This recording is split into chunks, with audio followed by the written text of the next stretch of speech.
Bonjour à toutes et à tous, bienvenue pour cette première conférence de la matinée du DevQuest.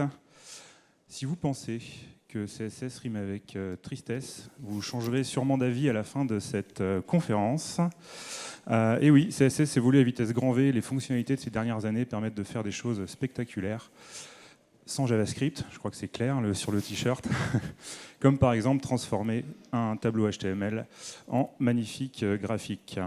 Il est lead tech front et accessibilité à Nantes. Gaël Poupard va nous expliquer comment faire tout ça. Merci de lui réserver votre meilleur accueil.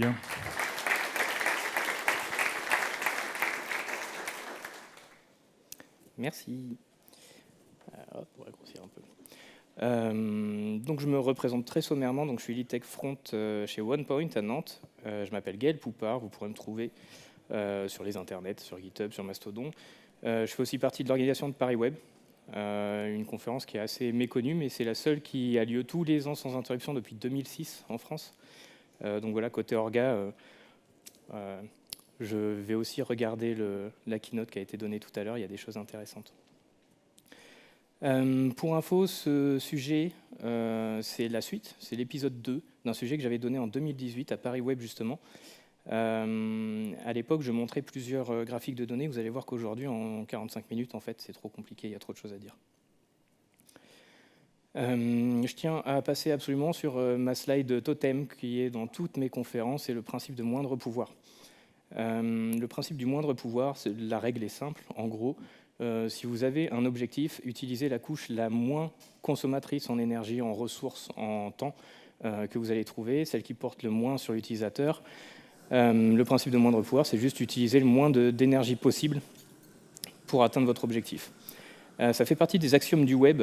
Je ne sais pas si vous connaissez cette chose. Alors déjà, si vous connaissez le W3C, l'histoire du web un petit peu, et un certain Tim Berners-Lee, qui a fondé le W3C, il y a une page qui a été écrite par Tim Berners-Lee en 1998, qui sont les axiomes du web, donc ce qui est censé être indéboulonnable sur le web en tant que média. Le principe de moindre pouvoir en fait partie.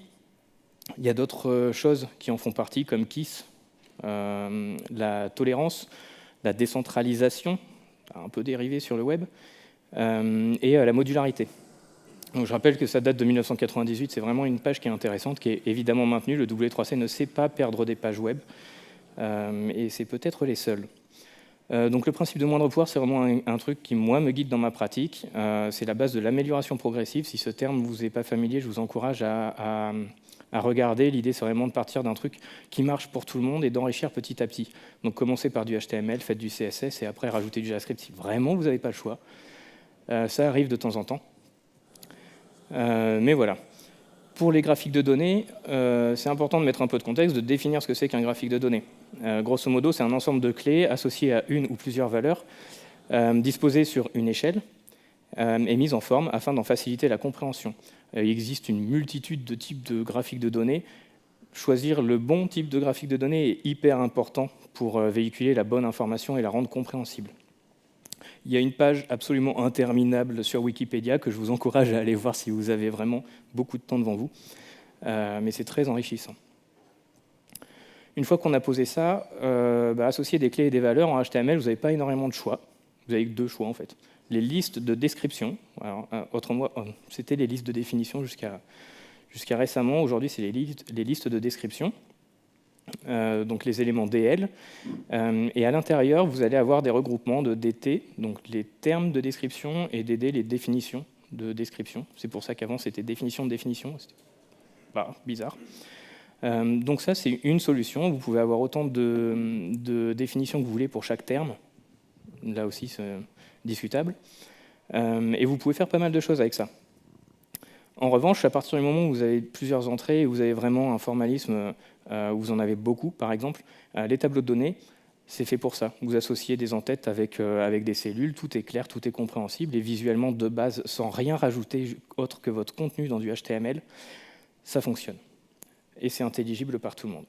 Ça sert à ça, les tableaux de données. En vrai, il y a des générations qui ont été traumatisées par les tableaux de données sur les mises en forme ou dans les emails. C'est toujours un peu le cas. Désolé pour ceux qui qui le subissent toujours.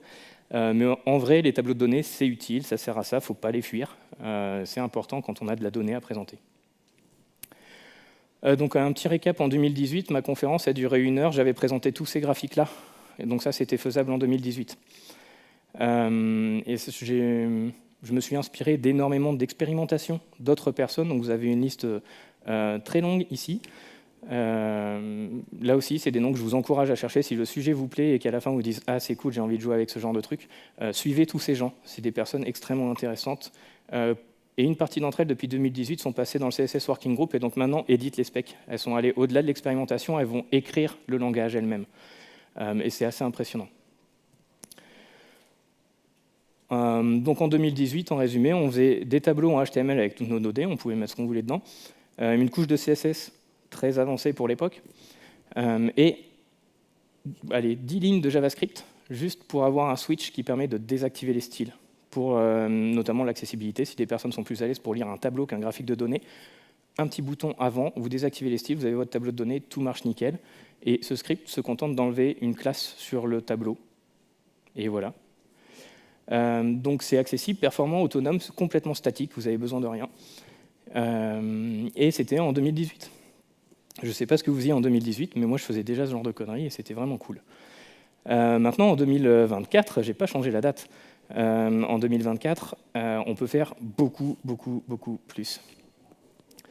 Et je vais prendre un seul exemple du coup en 45 minutes parce que sinon j'ai pas le temps, il y a trop de choses à dire.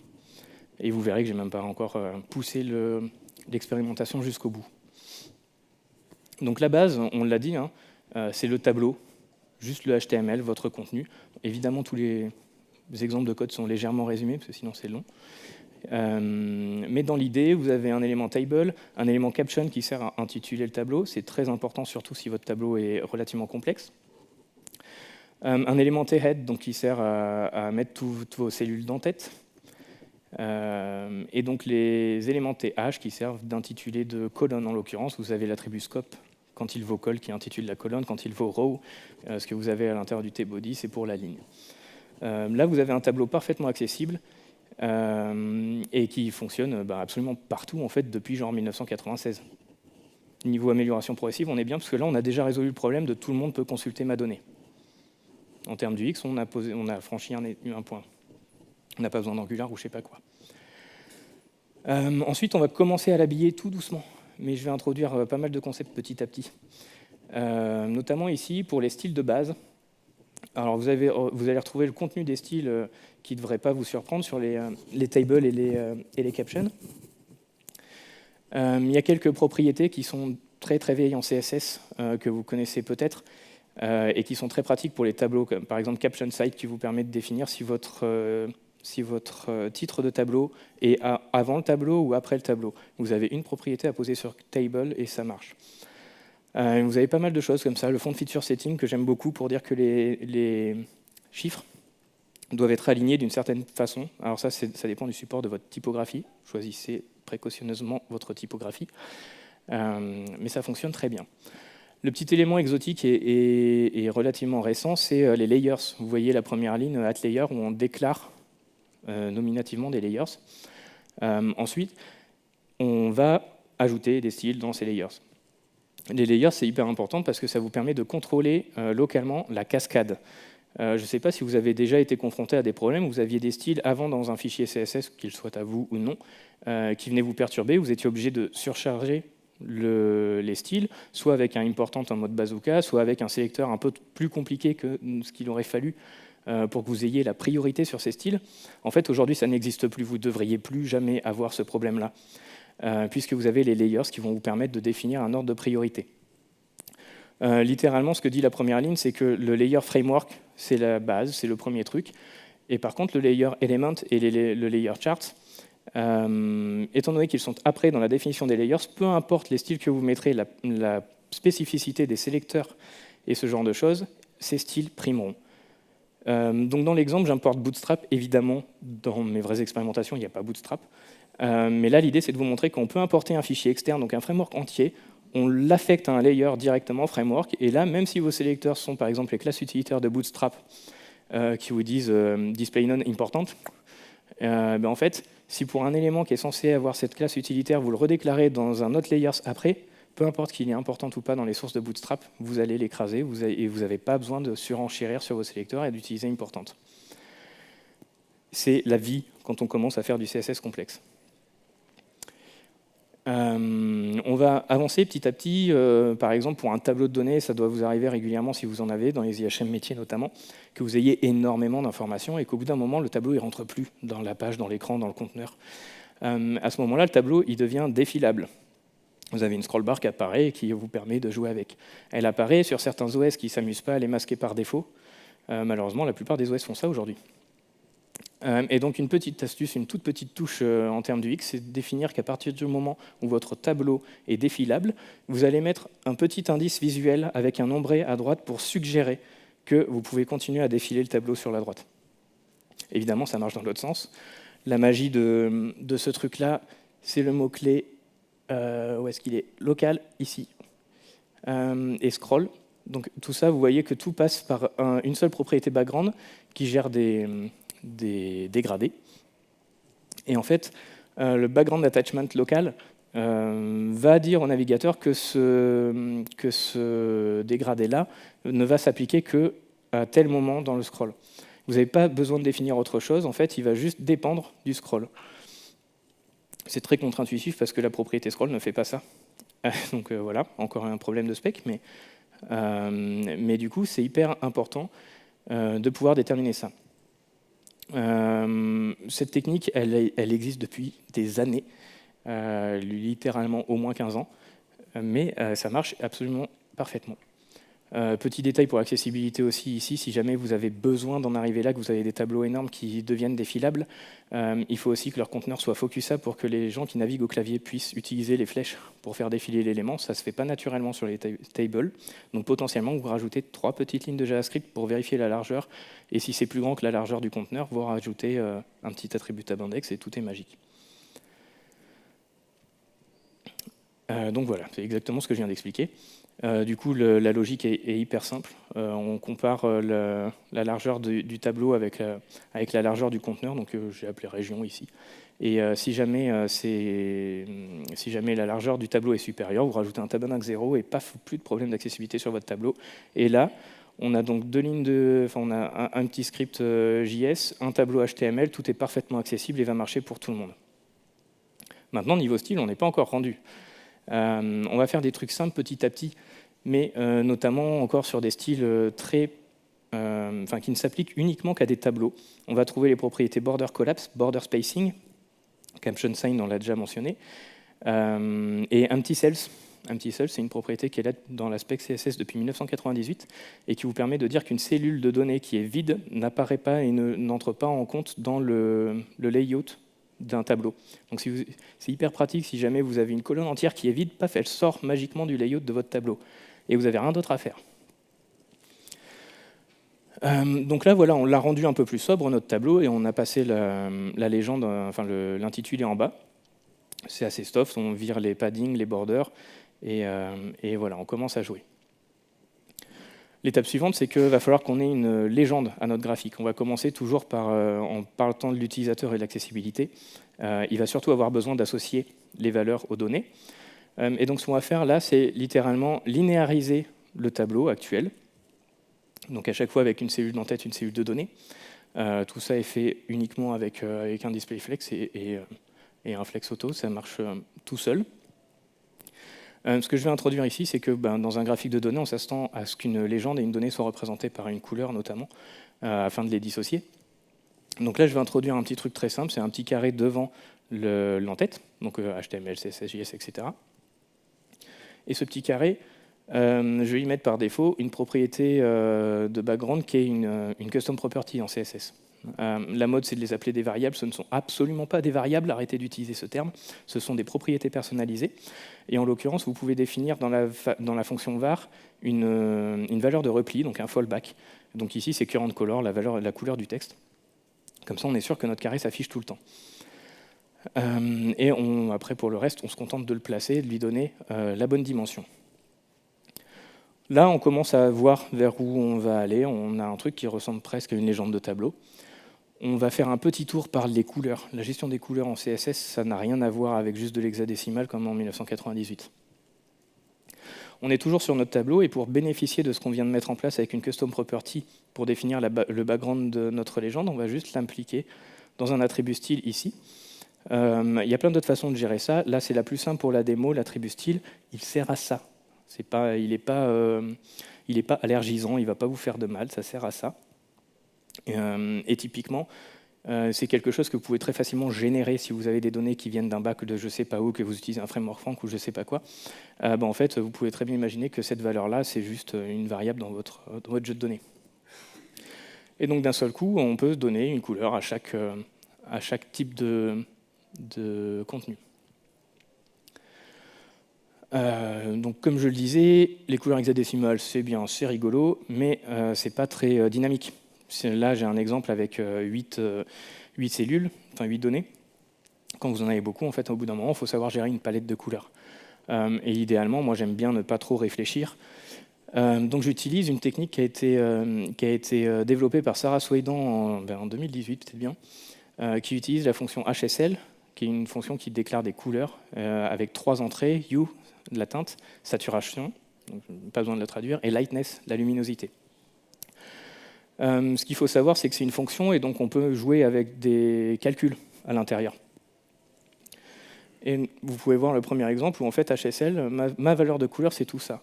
Vous voyez qu'il y a plein de propriétés personnalisées là-dedans, de custom properties. Et en l'occurrence, voilà ce qui pilote l'intégralité de ma gamme de couleurs. Une teinte de base, c'est mon point d'entrée, c'est la couleur principale de ma charte. La luminosité standard et puis la saturation. Comme c'est un graphique de données, on veut des couleurs qui se voient bien et tout ça, donc on met la saturation à fond, et c'est rigolo.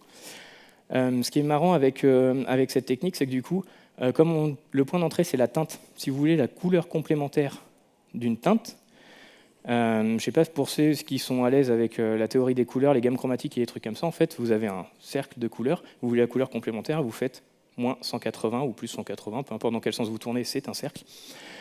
Et vous allez avoir la couleur complémentaire. Si vous voulez avoir une palette de couleurs analogue, en l'occurrence c'est le cas ici, et bien vous faites un plus 60 et un moins 60, vous avez vos 2 écarts sur votre palette analogue et vous avez vos 3 couleurs principales de palette. Derrière, vous déclinez pour avoir du gris et les autres couleurs que vous voulez, etc. Ça peut être un peu random, mais l'idée c'est que là, en fait, juste en changeant ma teinte, j'impacte toutes les couleurs dans mon thème. Et donc, vu que c'est rigolo à expliquer, mais c'est encore plus rigolo pour jouer, on peut tester. Si je m'amuse à mettre peu importe les couleurs que je vais mettre, en fait, on va toujours avoir une gamme qui va s'adapter automatiquement. C'est hyper pratique. Moi, j'adore ces couleurs-là, déjà parce que je n'ai pas besoin de réfléchir, c'est mathématique, et j'aime bien ne pas avoir à réfléchir à la créa. Je laisserai d'autres gens se préoccuper du sujet. Moi, il me va très bien cette palette. Pour info, la couleur de base, la teinte 270, c'est une couleur qui a aussi un nom. Vous savez qu'en HTML, vous avez des noms pour certaines couleurs qui sont absolument illogiques parce qu'ils ont mélangé des specs de CSS et de SVG, et du coup, vous avez le dark gray qui est plus clair que le light gray. Posez pas de questions, cherchez pas. En l'occurrence, ce violet-là, il s'appelle Rebecca Purple, donc je vous encourage aussi à aller trouver pourquoi il y a un prénom dans le nom de cette couleur. Maintenant, on a géré notre palette de couleurs, on n'a plus trop à réfléchir, on choisit la teinte principale, on voit si la gamme nous plaît bien et on avance. Il y a un truc qui est vachement à la mode ces dernières années, qui n'avait pas encore trop émergé en 2018, c'était les fameux dark modes, les modes sombres et clairs. Il y a un truc qui est assez marrant dans ce qu'on vient de mettre en place dans le site d'avant, c'est qu'on gère la luminosité et la saturation avec 2 custom properties et tout le reste s'adapte. Donc en fait, tout ce qu'il nous reste à faire, c'est de définir des propriétés personnalisées pour la couleur du texte, la couleur d'arrière-plan, globalement sur notre conteneur. Et quand on est dans un thème sombre, on se contente d'inverser. On déclare bien le color scheme, ça c'est important pour les éléments d'UI du navigateur, genre les éléments de formulaire et trucs comme ça, pour qu'eux s'adaptent au thème coloré. Et on se contente de changer, d'inverser. La luminosité de l'arrière-plan passe à 0 et la luminosité de la couleur passe à 100, ce qui fait que le texte devient blanc et le fond noir. Et en light mode, évidemment, on a l'inverse. Voilà, ça ne coûte plus rien de gérer un dark mode quand vous utilisez ce genre de technique pour vos couleurs. Petit aparté, Je viens de voir que j'en avais raté un. La notation des couleurs, aujourd'hui, n'a plus besoin de virgule, n'a plus besoin de la 4e lettre A, par exemple, dans RGB, RGBA. Vous n'avez plus besoin de ça, vous mettez un slash et une valeur entre 0 et 1 pour l'opacité. Ça marche avec toutes les syntaxes, y compris HSL et HSLA. Donc aujourd'hui, il n'y a plus besoin de virgule. Stop. Vous avez des petites subtilités dans HSL, par exemple, c'est que la deuxième valeur doit absolument avoir l'unité pourcentage. C'est la saturation, c'est un pourcentage. Et donc on ne peut pas juste passer en 0, contrairement à plein d'autres propriétés où on peut faire ça. Maintenant, on est toujours sur les couleurs. On a besoin de gérer d'autres cas pour l'accessibilité, notamment les modes de contraste élevés. Les utilisateurs qui sont malvoyants, qui sont daltoniens ou qui ont d'autres affections qui ne leur permettent pas de distinguer correctement les couleurs ou qui ont des besoins de contraste très importants, ils activent sur leur système d'exploitation ce qu'on appelle un mode de contraste élevé. C'est un truc qui existe dans Windows depuis 25 ans, qui existe aujourd'hui dans tous les autres OS, mais depuis beaucoup plus récemment. Et donc ça leur permet littéralement d'appliquer un thème prédéfini par l'OS ou de le personnaliser. Aujourd'hui, tous les OS le permettent. Et l'idée, c'est que derrière, au lieu d'appeler des couleurs, on appelle des mots-clés qui sont mappés directement avec ce que l'utilisateur a défini comme thème coloré dans son OS. Vous en avez toute une palanquée. Petite subtilité, c'est que vous avez bien des majuscules pour les noms des couleurs, parce que c'est des mots-clés qui viennent de l'aspect SVG et qui ont été réintégrés ensuite à HTML et CSS. Mais en l'occurrence, quand je détecte, grâce à la Media Query Prefers Contrast, que l'utilisateur a activé un thème de contraste élevé, je remappe toutes mes propriétés personnalisées de couleurs sur des mots-clés dont je sais qu'ils vont pouvoir travailler ensemble. Le très bon exemple, c'est ça, background et foreground. En fait, vous avez le mot-clé Canva qui va permettre de définir la couleur d'arrière-plan, et Canva Text, tout simplement, pour définir le texte qui est censé aller sur la couleur Canva. Ces groupes de couleurs marcheront toujours systématiquement. Vous n'avez pas besoin, ça ne ressemblera absolument pas à ce que vous aviez imaginé chez les utilisateurs qui en ont besoin, mais ça marchera pour eux. Et c'est tout ce qui compte. Donc en l'occurrence, là, c'est ce que ça donne sur Ubuntu 22 ou 23, je ne sais même plus à quelle version je suis. Mais vous avez des couples de couleurs qui vont fonctionner à tous les coups. Et donc là, on a une gamme colorée qui s'appuie sur une seule valeur d'entrée qui est la teinte, qui s'adapte au dark mode toute seule, et qui est adaptée au contraste élevé toute seule aussi. Sur les couleurs, on est bon. On va pouvoir commencer à passer à la suite. Les couleurs, ça ne suffit pas. On en a beaucoup parlé des couleurs. Mais en fait, il y a des gens qui ne perçoivent pas les couleurs. Vous avez donc les daltoniens. Il faut savoir qu'il y a 4 types de daltonisme. Le plus violent, c'est ce qui s'appelle l'achromatopsie. Les gens ne perçoivent aucune couleur, que du niveau de gris partout. Et pour l'anecdote, il y a un archipel aux Philippines où 100% des gens sont achromatoptiques, donc personne sur ces îles ne voit les couleurs. J'adorerais aller là-bas, mais c'est loin. Donc en l'occurrence, ce qu'on fait pour compléter ce problème de perception des couleurs, c'est qu'on applique un motif visuel par-dessus qui, lui, du coup, se distingue de la couleur et permet de repérer les éléments. Ce qui est rigolo, c'est que du coup, ça va marcher automatiquement. Peu importe si vous êtes dans le thème normal, si vous êtes en mode de contraste élevé ou si vous êtes achromatoptique, vous verrez les différences entre chaque zone. Vu qu'on fait ça intégralement en CSS, on est obligé de tricher un petit peu parce que du coup, on embarque des SVG en data URI. Donc le protocole data, c'est ce qui vous permet d'inliner à partir du moment où c'est utilisable textuellement. Ça peut être un JPEG en base 64 ou peu importe ce que vous voulez. Vous pouvez l'embarquer comme ça, dans une propriété personnalisée, évidemment, parce que ça nous évite de les répéter s'il y en a besoin, dans plusieurs graphiques, comme c'est le cas sur ces exemples. Donc vous définissez juste que votre background va récupérer la propriété personnalisée qui correspond à ce SVG, et ça marche. Pour info, quand vous faites ça, pendant longtemps, vous aviez des problèmes d'encodage. SVG, c'est une syntaxe de code, de balisage.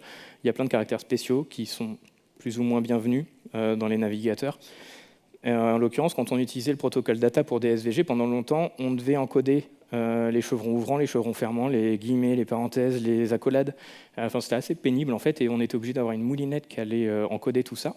Aujourd'hui, c'est plus le cas. Il n'y a plus aucun navigateur qui a besoin de ça. Le seul caractère que vous devez encoder, c'est celui-là, qui pour info a un vrai nom. Ça s'appelle un octothorpe. C'est pas un H, c'est pas je sais pas quoi, c'est un octothorpe. Et c'est vachement rigolo comme nom. Et donc là, on est bon sur les couleurs, on est accessible et tout le monde va pouvoir faire la distinction entre nos couleurs. Concrètement, ça donne ça, on voit que ça commence à être un peu plus sympa. Ici, ce slide est très illustratif, c'est juste pour dire que le graphique il va aller au-dessus de la légende. Mais le truc important, c'est ça, c'est qu'encore une fois, tout va être dépendant d'une propriété personnalisée qui va nous permettre de dimensionner l'intégralité du graphique. Et donc après, on va commencer à s'amuser pour de vrai. Sur chaque cellule, on va mettre un pseudo-élément, before, et sur ce pseudo-élément, on va dire qu'on va faire un cercle qui occupe tout l'espace, donc qui est basé sur radius, qu'on a défini juste avant. Donc toutes nos cellules vont avoir cet espace d'affichage circulaire, vont hériter de la couleur qu'on a définie et du motif SVG qu'on a défini. Il n'y a rien d'autre à faire. Et on va le placer en position absolue, on le centre, et voilà, on commence à avoir un truc qui est rigolo. Là, il faut bien se rendre compte que comme ils apparaissent un par un dans les layouts, c'est le dernier qui prend toute la surface, c'est autre. Évidemment, sa valeur est 2%, donc vous vous doutez bien qu'il n'est pas censé remplir la zone. C'est là où on va commencer à se faire des nœuds à la tête. Il y a une propriété en CSS qui est hyper puissante, qui s'appelle ClipPass, qui est supportée par tout le monde depuis genre 15 ans, avec quelques subtilités si vous faites des trucs vraiment avancés, mais là, ce n'est pas le cas. C'est compliqué, mais ce n'est pas la propriété elle-même qui est compliquée. On va utiliser une fonction qui s'appelle Polygon et qui permet de dessiner n'importe quoi en CSS. Et en l'occurrence, un polygone, c'est juste un ensemble de points. Donc vous avez des coordonnées que vous cumulez comme ça. La spécificité, c'est qu'elle s'exprime en pourcentage de la zone du conteneur. Donc 0%, 0%, c'est en haut à gauche, 100%, 100%, c'est en bas à droite. Et après, on s'amuse à jouer avec ça. Par exemple, si on s'amuse à mettre ça à 100%, on remplit 510, ça fait beaucoup. Je vais y arriver. Voilà. Donc 50%, 100%. La première valeur étant horizontale, on est au milieu horizontalement, et 100% verticalement, on est en bas. Là, c'est bon, vous savez tout pour faire la suite. Maintenant, on va voir que pour faire un triangle, c'est très facile. Pour faire des parts, ça devient plus compliqué. L'idée, c'est que chaque valeur doit être une portion, littéralement, de notre tarte. Hein, c'est un pie chart. Et donc l'idée, c'est qu'on va avoir pas mal de valeurs dans notre polygone, et que surtout, on va en avoir un qu'on va devoir calculer. Hein. Vous ne doutez pas que ça, je l'ai mis au pif. Donc on va devoir calculer ça en fonction de notre valeur. Sinon, ça ne sert à rien. L'idée pour faire ça, c'est qu'on va avoir besoin d'un petit peu de maths. On connaît notre valeur en pourcentage. Typiquement, les pie charts, les camemberts, peu importe comment vous les appelez, c'est fait pour représenter une donnée en pourcentage. Vous avez l'intégralité du cercle qui représente 100%, et donc chaque valeur qui représente un angle dans ce cercle. Donc en fait, calculer l'angle que représente 44%, c'est assez facile. Vous le divisez par 3,6 et vous avez votre angle qui est correct. Alors, il y a un produit en croix derrière, hein, vous embêtez pas, mais clairement, l'angle, il est facile à calculer, il dépend de la valeur en direct. Après, notre problème, c'est que pour faire notre découpage, il va falloir qu'on place ce dernier point sur le cercle. Et c'est là où on va réfléchir un petit peu. On connaît l'hypoténuse de ce triangle rectangle, c'est le rayon, radius, qu'on a défini tout à l'heure. Et donc pour placer ce point, il va falloir qu'on dessine, qu'on imagine, le triangle rectangle qui est formé par l'hypoténuse et le point central. C'est assez simple, si vos souvenirs de trigonométrie ne sont pas trop loin, il y a un truc, le triangle rectangle ont plein de propriétés super magiques, il y a un truc qui s'appelle la loi des sinus, qui vous permet, si vous connaissez les angles, de déterminer la longueur des deux côtés opposés à l'hypoténuse. C'est facile de connaître les angles, du coup on a le premier qui est évident, on a le dernier, on vient de former un triangle rectangle, donc c'est 90 degrés, et le troisième, il suffit de faire une soustraction. Il faut savoir qu'on a besoin de faire un peu de trigo, donc on a besoin des angles en radians et pas en degrés, sachant que là on est passé par 360 degrés, donc on les avait en degrés. En radians c'est simple, hein, pour convertir de degrés en radians, c'est une constante qui va très bien dans une propriété personnalisée en CSS, ça tombe bien. C'est pas une variable, c'est une constante. Et donc voilà, maintenant qu'on a dit tout ça, c'est joli, on a un triangle, mais on n'a pas encore notre graphique. En 2018, quand on avait besoin de calculer le sinus d'un angle, parce que là c'est de ça dont il s'agit, on a besoin du sinus de l'angle, en 2018, il fallait vraiment s'y connaître en trigonométrie. C'est pas moi qui avais écrit ça, hein, j'avais trouvé ça. Il y a un type dont j'ai jamais trouvé le nom, qui avait un GIST sous un pseudonyme. C'est le seul truc qu'il a jamais publié de sa vie. Il y avait toutes les fonctions polynomiales de trigonométrie implémentées en CSS. Totalement random, mais ça existait, et donc j'ai pu le faire. Alors, du coup, je ne vous expliquerai pas les calculs, j'en sais absolument rien, mais à la fin, j'avais le sinus de mon angle. En 2023, on a la fonction sin en CSS. Point. Vous lui passez une valeur en radian, vous avez votre sinus. Voilà. C'est mieux en 2023. Et donc maintenant qu'on a notre sinus, on va pouvoir placer le point. On revient à notre polygone qu'on a besoin de dessiner. Donc on a un peu de calcul parce que donc là, on voit qu'on récupère la portion, donc l'angle principal, qu'on multiplie par 3,6, donc juste en pourcentage et en passant 360 degrés. On calcule nos deux angles opposés. Et puis après, on utilise le sinus. Alors le fois 50%, c'est un raccourci pour avoir une valeur utilisable dans ClipPass directement. Vous ne posez pas d'autres questions. C'est vraiment juste un raccourci. Et donc l'idée, c'est que notre point B et notre point A sont dépendants de l'angle opposé et on les place, on rend les valeurs sorties par la fonction sin utilisables dans notre ClipPass. Et finalement, ce n'est pas si compliqué que ça quand on en arrive là. Derrière notre polygone, en fait, vous voyez qu'il s'inscrit dans un cercle. Et comme je vous l'ai expliqué, polygone, les coordonnées dépendent du parent. Donc en l'occurrence, c'est notre carré qui est là, qui fait la dimension du radius. Et donc évidemment, 0, 0, il est par là, 100%, il est par là, et ça ne va pas du tout avec ce qu'on veut faire. Nous, on sait qu'on part, on a le point central qui est notre point important. On sait qu'on monte systématiquement, la première valeur, elle va aller en haut de toute façon. Donc pour calculer le point de notre première part, ce qu'on fait, c'est qu'on a besoin du côté opposé à l'angle principal, qui soit ajouté au 50%, qui correspond à la moitié, horizontalement. Donc on a notre côté qu'on ajoute au 50%. On a notre premier point, et après, même logique, verticalement, sauf que là, tant qu'on est dans une valeur entre 0 et 25, on soustrait à 50 au lieu d'ajouter. Et on a placé notre point. Et donc il y a un indice sur le fait que c'est pas encore fini et que ça suffit pas, c'est que on a un cercle, et donc en fonction du quart de cercle, on doit ajouter ou soustraire à 50%. Pour ça, on a besoin d'aller un peu plus loin. En l'occurrence, comme on a vraiment envie que ce soit automagique, on fait un seul ClipPass, peu importe la donnée qu'on reçoit. Et comme ça, on a vraiment une seule propriété. L'idée, c'est que pour aller jusqu'à la valeur optimale, quand on est dans le cadran 75 jusqu'à 100, il nous faut en tout 11 points. Ils n'apparaissent pas tous. Certains, selon les conditions, sont superposés les uns aux autres. Mais en l'occurrence, on a besoin de 11 points pour pouvoir gérer tous les cas dans notre ClipPass. Donc on a un seul polygone, 10 points, pardon, j'ai réussi à en enlever un. Et vous voyez ce que c'est censé représenter. Pour info, cette visu-là, c'est pas du tout un visuel, c'est les DevTools de Firefox qui vous permettent d'inspecter un ClipPass et qui rendent chaque point éditable à la main. Et c'est juste hyper cool. Je crois que Chrome et Edge essayaient de faire la même chose, et pour l'instant, ce n'est pas le cas, mais ça existait déjà en 2018 dans les DevTools de Firefox. Utilisez Firefox. Et donc, vous l'aurez compris, là, on a besoin de conditions. Si on est en dessous de 25, si on est entre 25 et 50, si on est entre, etc. Et donc, on a besoin de quelques trucs. Vous êtes peut-être au courant, mais CSS est un langage typé, plus que JavaScript. Il y a des types qui servent à rien. Vous avez le type Hertz en CSS qui n'a jamais été implémenté nulle part, mais il existe. En l'occurrence, un booléen en CSS, c'est relativement simple. Et ce n'est pas un type qui existe en CSS par contre. Mais on peut facilement sortir un 0 et un 1 et en faire des trucs. Donc on va utiliser un système de flag en fait. C'est tout bêtement ce que vous utilisez quand vous faites des portes logiques. Pour ceux qui ont étudié l'algorithmie, aujourd'hui c'est complètement abstrait derrière des ifs et des trucs comme ça. Les portes logiques, c'est un truc de base, OR, XOR, etc. Et là on fait exactement la même chose. La première, on va essayer de vérifier si notre valeur elle est en dessous de 25.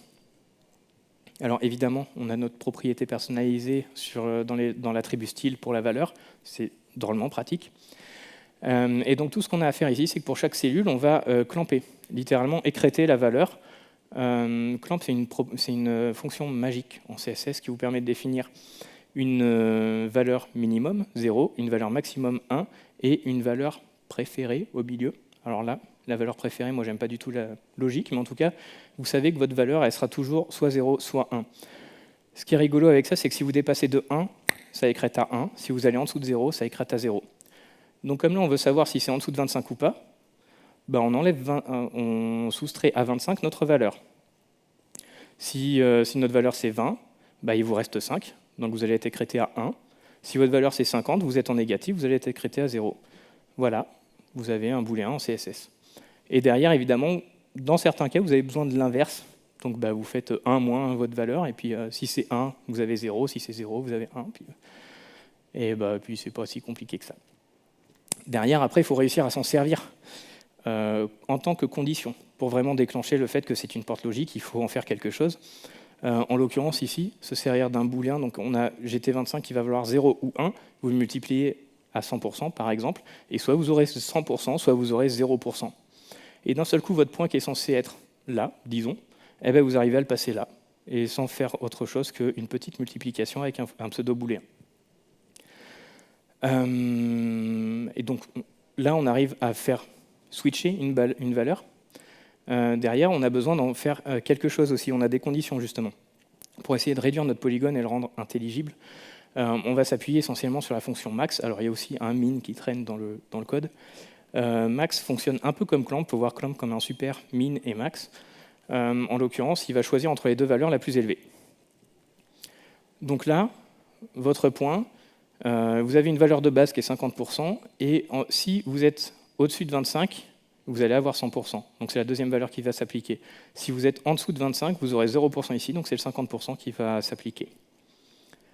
Voilà, tous vos points sont conditionnés. Derrière, donc on a tracé nos points, là ça ne se voit pas encore, mais en fait ils sont tous tracés, on voit que les images atteignent 44%, donc on est presque à la moitié. Ils sont encore tous superposés les uns au-dessus des autres.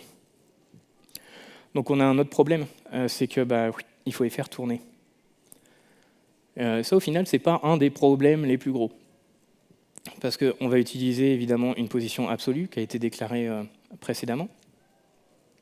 On va définir une valeur par défaut pour toutes les lignes.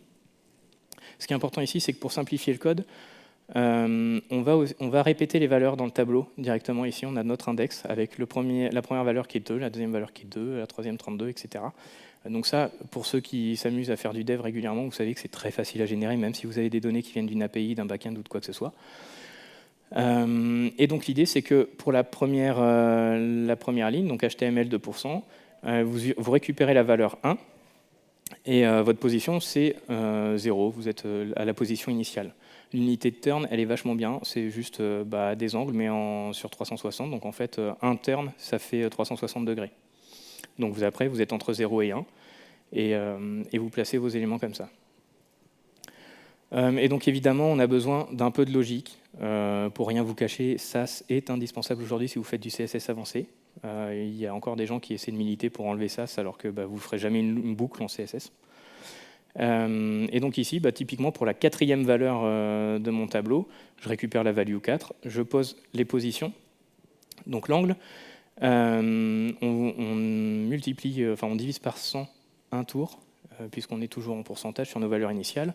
En gros, ce qu'on fait, c'est que le point de départ de la quatrième valeur, c'est l'addition de la première, de la deuxième et de la troisième, rapporté en pourcentage d'un tour. Et après, vous n'avez plus qu'à l'appliquer magiquement sur transform rotate. Et vous avez distribué vos parts sur le tableau, et ça fonctionne. Maintenant, on a dessiné notre tableau, on a dessiné notre graphique, on est super content, mais ça ne suffit pas trop parce qu'en vrai, quand vous faites, si vous voulez rendre ça une alternative viable à une lib de JS, par exemple, qui vous fait le café avec, vous allez devoir gérer un peu plus de choses. Par exemple, les interactions. Typiquement, au survol, un truc qui arrive souvent, c'est qu'on met en avant la part qu'on est en train de survoler. Et comme je vous rappelle que ces parts sont des pseudo-éléments sur les cellules, vous n'avez rien de plus à faire pour que la part se mette en surbrillance quand vous survolez la cellule. Pour ça, donc, on utilise encore une propriété personnalité zoom, ce qui vous permet de la rendre configurable à volonté. Et en gros, quand vous avez un survol, vous jouez un peu aussi avec l'opacité de tout le monde, et vous changez ce zoom. Donc en l'occurrence, il est à 0.75 par défaut. Au survol sur la ligne, vous le passez à 0.8, et vous avez cet effet de grossissement. On peut aller un peu plus loin, parce que ce qui arrive aussi très souvent, c'est qu'on essaie d'afficher la valeur sur la part qu'on est en train de survoler. Il s'avère que là, on a besoin d'un petit peu de maths aussi. Je vous montre la version sans valeur, on verra comment ajouter la valeur après. Mais l'idée pour ça, c'est qu'on va utiliser un deuxième pseudo-élément. Pour rappel, pour l'instant, on n'utilise qu'un seul pseudo-élément sur notre cellule de données. Donc on a encore de la marge pour faire plein de trucs. L'idée, c'est qu'on va s'appuyer sur la position et la valeur qui ont été retenues et sur le radius, le rayon. Away, typiquement, va nous permettre de sortir l'élément qu'on veut afficher à l'extérieur du cercle, mais avec une marge de 1 REM seulement. Et l'axe va nous permettre de nous aligner avec le centre de la valeur pour que notre infobulle, entre guillemets, soit affichée de la manière la plus optimale possible. Derrière, vous avez tout un tas de trucs pour que ce soit joli, mais en gros, vous avez l'idée. Le transform origin, ici, est assez important pour s'assurer que le transform part bien du centre du cercle et qu'on soit toujours dans le même référentiel de coordonnées. Et on a une petite tartine de transformation ici, typiquement pour le retourner dans l'axe pour que ce soit aligné avec le centre, pour le décaler vers l'extérieur. On est obligé d'inverser la rotation, parce que sinon votre élément, en fait, vous l'avez tourné, donc il va s'afficher typiquement, la image il sera affichée en diagonale et inversée. Un peu de perspective, ça c'est aussi pour faire en sorte que ce soit le GPU qui gère quand il peut et pas le CPU pour l'affichage. Et voilà. Petite subtilité, c'est que transform, attention, l'ordre des propriétés est très important. Les transformations sont appliquées une par une dans l'ordre. Donc si vous mettez vos valeurs, là typiquement le rotate, translate, puis rotate, si vous les mettez dans un autre ordre, vous n'aurez pas du tout le même résultat. C'est très contre-intuitif, mais bon, une fois qu'on le sait, on ne se fait plus avoir. Il faut se faire avoir une première fois en fait. Et puis on est bon, évidemment pour la couleur et du texte et de l'arrière-plan, on récupère nos variables globales qu'on a définies tout à l'heure. Et donc, on arrive à afficher notre valeur ici. Je dis ça comme si c'était facile, mais en fait, pour afficher cette valeur, on est dans un pseudo-élément, donc il nous la faut en CSS. Tout ce qu'on a pour afficher une valeur en CSS, c'est la propriété content. Donc heureusement, on est dans un pseudo-élément, on va pouvoir l'afficher. Par contre, on a une valeur qui est une chaîne, techniquement parlant. Donc il va falloir faire quelques trucs pour réussir à on a un entier, il faut réussir à le convertir en chaîne, dans le bon ordre. Et donc l'idée, c'est qu'on va on va cumuler deux triches. Pour Firefox, on va wrapper notre valeur dans calc. Calc retourne toujours un entier. Donc vous avez un entier. Et pour Chrome et Edge, vous allez pouvoir utiliser une API qui s'appelle la CSS Paint API, qui vous permet de définir des custom properties et de leur donner un type. Donc alors, ça s'appelle syntaxe. Mais en l'occurrence, on dit à Chrome et Edge que cette propriété integer, c'est systématiquement un entier. Et ça va nous permettre de l'afficher. Du coup, on retourne un entier et on le transforme en chaîne grâce à la propriété counter reset. Là, on est sûr d'avoir un entier ici. On a besoin d'une chaîne dans content. Donc ce qu'on va faire, c'est qu'on va la passer en valeur initiale de la propriété counter reset. Je ne sais pas si vous connaissez les compteurs en CSS, mais c'est un truc qui date de 1996, qui est vieux comme le monde, qui vous permet sur chaque... en fait, on ne se sert pas vraiment des valeurs de compteur ici, donc on s'en fiche, mais en gros, on a notre compteur qu'on appelle value, on lui passe une donnée initiale qui est notre entier, et counter reset retourne toujours une chaîne. Donc là, vous avez converti d'abord une valeur numérique quelconque en entier, puis ensuite en chaîne. Et derrière, vous pouvez l'utiliser ici, en appelant la fonction counter qui va appeler le compteur du même nom. Et vous avez votre valeur qui est affichée comme ça, sans que vous ayez à retoucher votre template.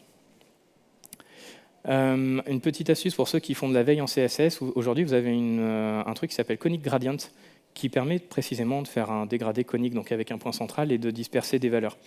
Le problème, c'est que si vous faites ça, vous ne gérez plus les surfaces avec lesquelles vous pourrez interagir sur votre graphique, puisque c'est juste un arrière-plan. La forme n'est pas coupée véritablement, donc vous ne pouvez pas passer au travers. Ce qui fait que là, pour toutes les gestions des interactions, vous êtes toujours sur le dernier élément. Donc ça fait économiser beaucoup de code, effectivement, mais ça ne marche pas pour la gestion des interactions riches. Par contre, si vous n'avez pas besoin du survol et tout ça, faites ça, vous économisez pas mal de CSS. Je vais clairement pas avoir le temps de finir, mais un truc important à prendre en compte aussi, c'est l'internationalisation. Si vous avez à gérer des langues dans d'autres sens de lecture notamment, que ce soit l'arabe, l'hébreu, toutes les langues asiatiques, etc. Vous en avez des tonnes. Aujourd'hui, en CSS, vous n'avez rien à faire pour le faire. Vous avez toute une gamme de propriétés qui s'appellent les logical properties, les propriétés logiques, qui en fait vous permettent de définir toutes les dimensions, les espacements, en fonction de l'axe de votre bloc. En l'occurrence, vous avez l'axe inline, donc horizontal, l'axe bloc vertical, en tout cas dans notre langue. Et donc margin block start, typiquement, ça équivaut à margin top quand vous faites du français ou de l'anglais. Le truc, c'est que vous mappez ça facilement avec vos propres propriétés, mais si quelqu'un s'amuse à changer de langue, il n'y a rien à faire. En fait, en arabe, typiquement, inline start et inline end sont simplement inversés. C'est CSS qui gère ça pour vous. Vous n'avez plus à faire quoi que ce soit. Vous voyez quand même que moi, j'ai fait des transformations en CSS tout à l'heure pour placer tout ce bazar. Et figurez-vous qu'il n'y a pas de version logique des transformations. On ne peut pas simplement inverser. Donc on a besoin d'un tout petit flag. Je vous ai déjà expliqué le concept des drapeaux pour activer des trucs. Une petite custom property isRTL. Et en fait, toutes nos positions, il suffit de les inverser quand on est en RTL. La valeur par défaut, c'est 1 pour LTR, pour l'anglais, le français, etc. Et si vous êtes en RTL, vous inversez votre valeur. Et au lieu d'avoir moins 50%, vous avez 50%. Et vous revenez dans l'axe. Et c'est littéralement tout ce qu'il y a à faire pour gérer toutes les langues du monde. Faire un donut, ça devient super facile parce qu'en fait, vous placez un masque au milieu avec un radial gradient et puis paf, vous avez un joli trou. Et donc, ce qui est bien, c'est que comme c'est toujours associé, en fait, vous n'avez pas grand-chose de plus à faire. Il y a d'autres variantes, polaire. On a défini tout à l'heure la propriété zoom pour gérer le survol, mais en fait, vous la faites proportionnelle à la valeur et vous avez un graphique polaire. Donc, les petites valeurs sont plus petites que les plus grandes. Voilà, tout à fait, et proportionné. Et c'est tout. L'interrupteur de style, je vous l'ai expliqué au tout début. En fait, tout ce qu'on fait, c'est que moi, j'ai activé une classe parente sur le tableau. Tous mes tableaux dans ces démos-là ont la classe chart. Quand on clique sur le petit switch ici, tac, on vire juste la classe. Et on a notre tableau qui revient nature sans CSS. Donc évidemment, ça sous-entend que tous vos styles qui sont appliqués, qui sont avancés, ont ce préfixe de chart. Peu importe comment vous le nommez, mais c'est tout ce qu'il y a à faire. Ça, c'est aussi important parce qu'en fait, on fait beaucoup de manipulations sur le CSS et en fait, il y a certains lecteurs d'écran qui n'arrivent pas à interpréter, qui pour eux, quand ils voient que vous mettez un tableau en display block, par exemple, ou en display flex, pour eux, ça veut dire que vous ne voulez plus l'apparence de tableau et donc que ça n'est plus un tableau. C'est une heuristique comme on veut, c'est spécifié nulle part, donc chacun fait à sa sauce. Donc évidemment, on a besoin de ce genre de truc pour gérer tous les cas. Et on peut aller beaucoup plus loin parce que j'ai pas eu le temps de faire tout ce que je voulais. Mais typiquement, on peut animer toutes les propriétés personnalisées avec add_property qu'on a vu tout à l'heure. On peut simplifier énormément le code avec as. On peut faire du responsive très avancé avec les container queries. On peut jouer avec la fonction attr bientôt, qui pourra prendre n'importe quelle valeur d'attribut et l'utiliser n'importe où. Aujourd'hui, elle est réservée à la propriété content en CSS, c'est hyper restrictif. Dans les specs, c'est prévu que vous puissiez vous en servir partout. Donc autant vous dire que tous les passe-plats à base de content et de pseudo-éléments, en fait, on n'en aura plus besoin. On prendra juste la valeur attr et on aura toutes les valeurs où on veut. Les couleurs relatives, tout ce que je vous ai expliqué tout à l'heure, en fait, aujourd'hui, vous avez un petit mot-clé from qui arrive dans toutes les syntaxes de couleurs, par exemple HSL, et vous définissez juste un calcul. Là, vous faites votre propriété, votre couleur complémentaire, en prenant juste une couleur d'entrée. Vous dites la teinte, je lui rajoute 180 degrés et j'ai ma couleur complémentaire. Les couleurs relatives, c'est un truc de dingue. On a eu besoin de faire des boucles aussi pour savoir si on était dans le quatrième élément, la quatrième ligne, la cinquième ligne, etc. Il y a une spec qui est en train d'atterrir pour sibling index et sibling count qui fait spécifiquement ça. En fait, vous utilisez la fonction sibling count sur un élément et vous savez son index dans son parent. Donc typiquement, si vous êtes dans une liste, ce truc-là, si c'est le troisième élément de la liste, va vous ressortir 3. Et donc il y a encore plein de choses.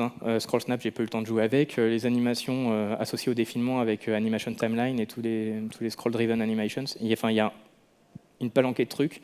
Et rappelez-vous surtout que c'est que du CSS. Et on n'a pas encore eu besoin de JavaScript en fait pour faire tout ça.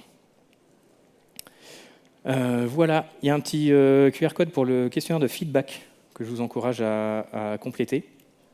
Et les quelques remerciements pour les gens qui vont bien. Pour information, le moteur de slide est intégralement HTML, CSS. Il y a du JS juste pour gérer l'historique et les encres. Donc voilà, regardez aussi les sources des slides, si vous pouvez. Merci.